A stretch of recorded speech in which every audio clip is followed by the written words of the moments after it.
నమస్తే welcome to our channel నేను మేసేరి Pinnelli రామకృష్ణారెడ్డిపై EC అయితే రివర్స్ లో విచారణ చేస్తుంది ఏంటంటే ఈవీఎంల ధ్వంసం గురించి కాకుండా అసలు ఆ వీడియో ఎక్కడి నుంచి వచ్చిందని అయితే విచారణ చేస్తుంది అసలు ఏం జరుగుతుంది అనేది మనకి వివరించడానికి మనతో పాటు ఉన్నారు ప్రముఖ senior journalist political analyst CS Rao garu నమస్కారం సార్ ఇప్పుడు చూస్తున్నట్టయితే పిన్నెల్లి రామకృష్ణారెడ్డి గారిపై ఈసీ అయితే రివర్స్ లో విచారణ చేస్తుంది అది కూడా ఏంటంటే ఆ ఈవీఎంల ధ్వంసం గురించి కాకుండా అసలు ఆ వీడియో ఎక్కడి నుంచి వచ్చిందని చెప్పేసి అయితే విచారణ చేస్తుంది అంటే ఈసీ కూడా వైసీపీ పార్టీకి అంటే వాళ్ళకి ఒక సపోర్ట్ గా ఉన్నారా వ్యవహరిస్తున్నారా అన్నట్టు అనిపిస్తుంది ఇప్పుడు కూడా మరి అందులో ఎంతవరకు వాస్తవం ఉందంటారు ఈసీ అంటే ఒక ఇండివిజువల్ బాడీ దాని మీద ఒక రాష్ట్రపతి తప్ప ఎవరికి అజమాయిషి ఉండదు అలాంటి ఇండివిజువల్ బాడీకి సంబంధించి విచారణకు ఆదేశించింది పిన్నెల్లి రామకృష్ణారెడ్డి ఎపిసోడ్ లో అయితే పిన్నెల్లి రామకృష్ణారెడ్డిని అరెస్ట్ చేయకపోగా ఆయన మళ్ళీ హైకోర్టు నుంచి బెయిల్ తీసుకొచ్చుకునేంత వరకు నాన్ సివియర్ ధోరణి పోలీసులు వ్యవహరిస్తే ఆ పోలీసుల మీద యాక్షన్ తీసుకోవడానికి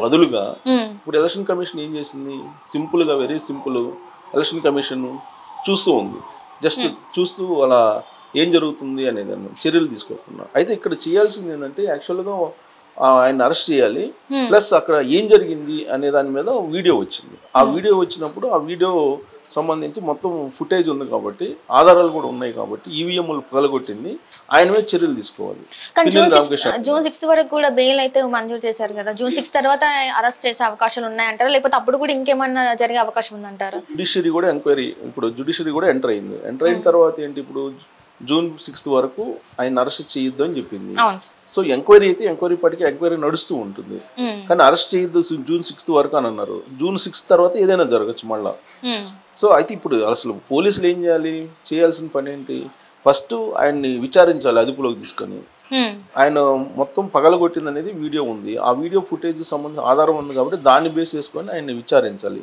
దానికి బదులుగా ఏం చేస్తున్నారు ఇప్పుడు రివర్స్ లో అసలు ఆ వీడియో ఎక్కడి నుంచి వచ్చింది అనే దాని మీద ఎంక్వైరీ మొదలు పెట్టారు పోలీసులు ప్లస్ పోలీసులు మొదలు పెట్టారు కదా అసలు ఈసీఏ ఆయన ప్రెస్ మీట్ పెట్టి మీనా ఎలక్షన్ కమిషనరు ఆయన ఏం చెప్తున్నారు అసలు ఆ వీడియోని మేము రిలీజ్ చేయమని చెప్పలేదు పోలీసులు కూడా మేము రిలీజ్ చేయలేదు అని వాళ్ళు చెబుతున్నారు అసలు ఆ వీడియో ఎక్కడి నుంచి వచ్చింది మేము ఎంక్వైరీ చేయమని చెప్పామని చెప్పి మీనా చెబుతున్నారు ఎలక్షన్ కమిషన్ మీనా చెప్తున్నారు సో దాని ప్రకారం ఆయన చెప్పిన దాని ప్రకారం ఆయన వేసినటువంటి ఆర్డర్స్ ప్రకారం పోలీసులు ఏం చేయాలి ఇప్పుడు ఈవీఎం మిషన్ పగలగొట్టింది పక్కన పెట్టేసి ఈ వీడియో ఎక్కడి నుంచి వచ్చింది అనే దాని మీద విచారణ మొదలు పెట్టాలి ఎందుకంటే ఎలక్షన్ కమిషన్ ఆదేశించింది కాబట్టి సో అంటే రివర్స్ లో వెళ్తున్నారు అంతే సో రివర్స్ లో వెళ్ళటం రివర్స్ అనే పదం అసలు జగన్మోహన్ రెడ్డి అధికారంలోకి వచ్చిన తర్వాత నుంచే వినిపిస్తుంది సో ఇప్పుడు రివర్స్ లో ఉంది అని అంటే దాని అర్థం ఏంటి జగన్మోహన్ రెడ్డి లేదంటే వైఎస్ఆర్ కాంగ్రెస్ పార్టీకి సంబంధించినటువంటి కొంతమంది సేవకులు పోలీస్ డిపార్ట్మెంట్ లో ఉన్నారు అలాగే ఎలక్షన్ కమిషన్ లో కూడా ఉన్నారని చెప్పి మనం అనుకోవడానికి అవకాశం ఉంది సో ఇప్పుడు అసలు ఆ వీడియో ఎక్కడి నుంచి వచ్చింది అనే దాని మీద ఎంక్వైరీ మొదలు పెడుతున్నప్పుడు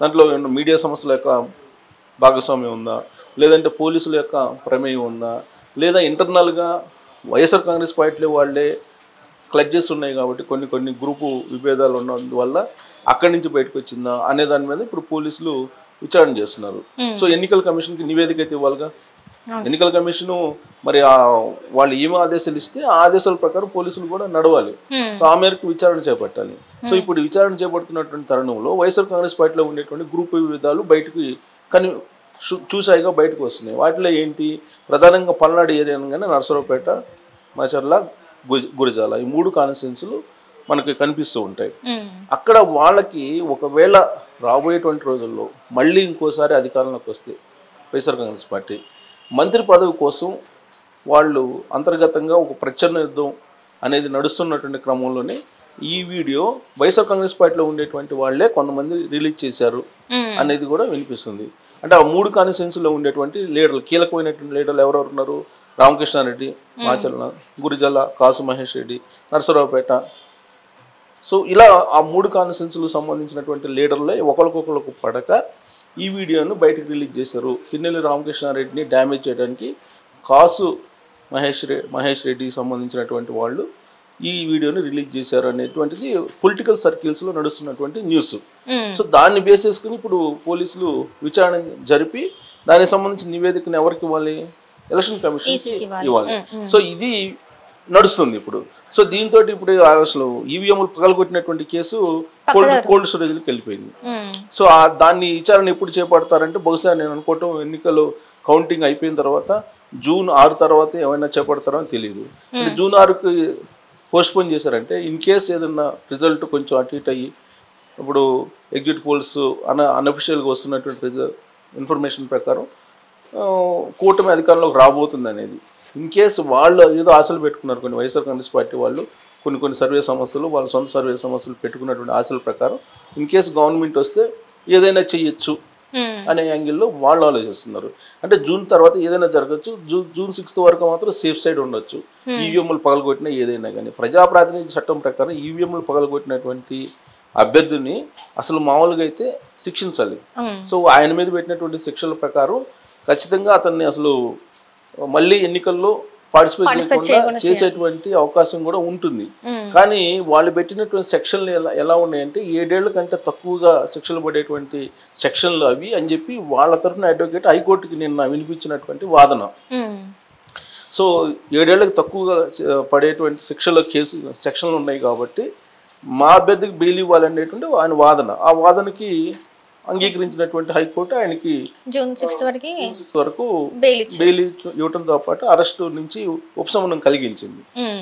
సో వాస్తవంగా ప్రజాప్రాతినిధ్య చట్టం ప్రకారం ఈవీఎంలు పగలగొట్టడం అనేది అది పెద్ద క్రైమ్. ఎన్నికల కమిషన్కి ఒక సవాల్ అది.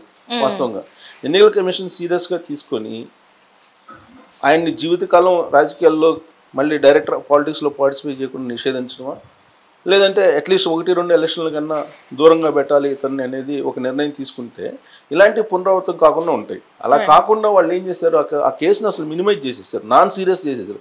సీరియస్ కేసుని నాన్ సీరియస్ చేశారు. దేశవ్యాప్తంగా కూడా ఈ ఇన్సిడెంట్ చర్చనీయాంశమైంది. వాస్తవంగా ఇది ఎప్పుడైతే ఈవీఎం పగలగొట్టినటువంటి ఆ దృశ్యం బయటకు వచ్చిందో, వైరల్ అయిందో సోషల్ మీడియాలో కూడా, అప్పుడు దేశవ్యాప్తంగా కూడా ఎన్నికల కమిషన్ యొక్క పనితీరును కూడా ప్రశ్నించేటువంటి పరిస్థితికి వచ్చింది. అలాంటి క్రమంలో ఇప్పుడు న్యాయ వ్యవస్థ జోక్యంతో తాత్కాలిక ఉపశమనం అయితే పొందగలిగారు.